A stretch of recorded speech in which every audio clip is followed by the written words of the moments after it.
Now this seems to be the right time to introduce what I call my pedagogical hit, the cheeseburger analogy.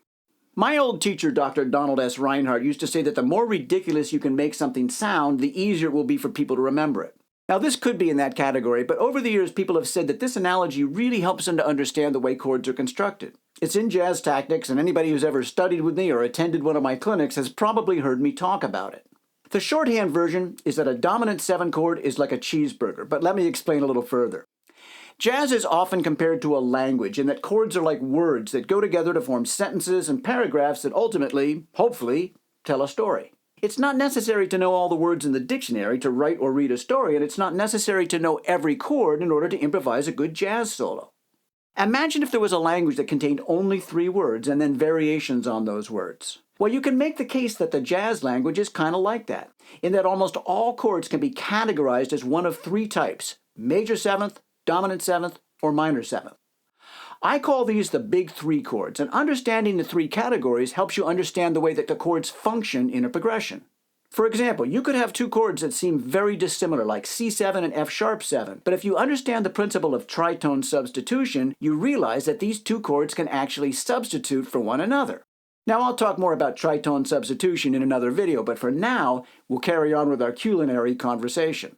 A chord contains 3 or more notes played simultaneously. If they're played sequentially, then that's an arpeggio. A 3-note chord is called a triad. If it has a major third, it's a major triad, and if it has a flat third, it's a minor triad.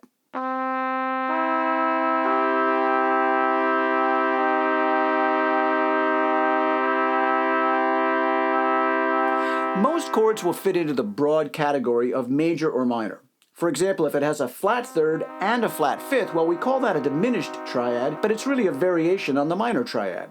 Likewise, an augmented chord has a major third and a raised fifth, and that's a variation on the major triad. Now, there are some chords that have no third at all, so they can't be necessarily categorized as major or minor, but even in that situation, an improviser is likely to treat them as one or the other.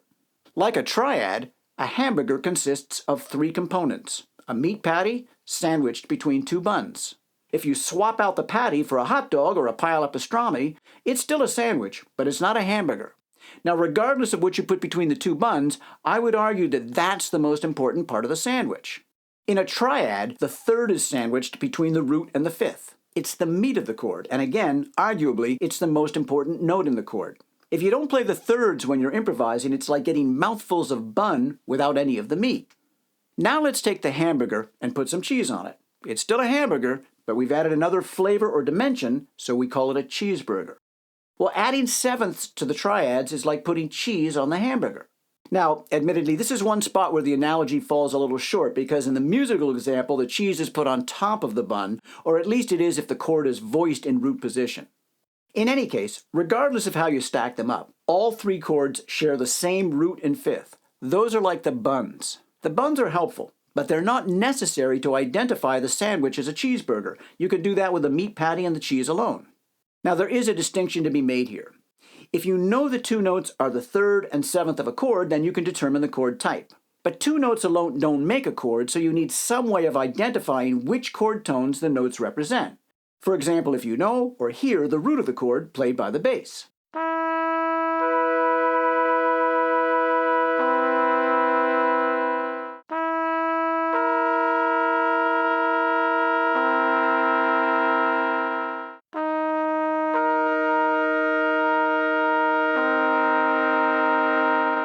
The third and the 7th are the notes that determine the difference between the big 3 chords.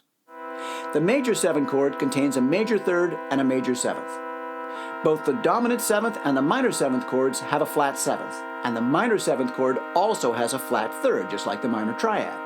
The third and the 7th are what I call the cheeseburger notes. A chord voicing needs those 2 notes to establish the quality of the chord. But voicings often omit the root and the fifth on the assumption that the bass player is likely playing those. So the piano player then has the option of adding other notes that add more flavor to the chord. Those are the notes that make jazz chords sound like jazz chords. We call these notes extensions because in root position they're stacked on top of the basic chord tones. They're also called tensions because they can add that quality to the chord. The 3 natural extensions are drawn from the major, Mixolydian, and Dorian scales. Within the scale, they would be 2, 4, and 6, but because we're thinking about it in a second octave, we call them 9, 11, and 13. The 4 altered extensions are from outside the scale. They're flat 9, sharp 11, and flat 13. Now, you may be able to guess where I'm going with this. The extensions on the chord are like condiments on the sandwich. Adding condiments to a cheeseburger makes the flavor more complex, but it doesn't change the fact that it's still a cheeseburger, and the most important part of the sandwich is still the meat. With some condiments, like butter or mayonnaise, the effect is subtle. In musical terms, that would be like adding a 9 or a 13 to the chord.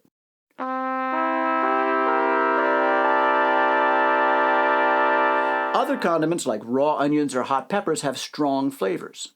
Adding them to the sandwich would be like adding a flat 9 or a sharp 9 to a dominant chord.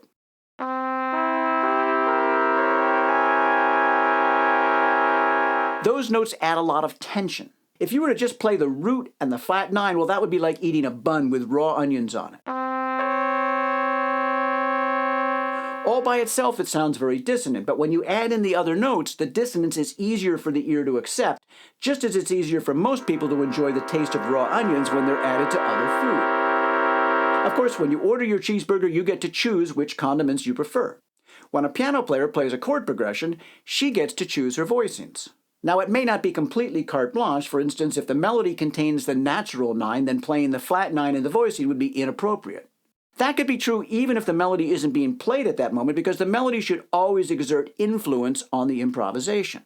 Certain extensions work better with some chords than with others, just like some condiments are more typically used on certain sandwiches.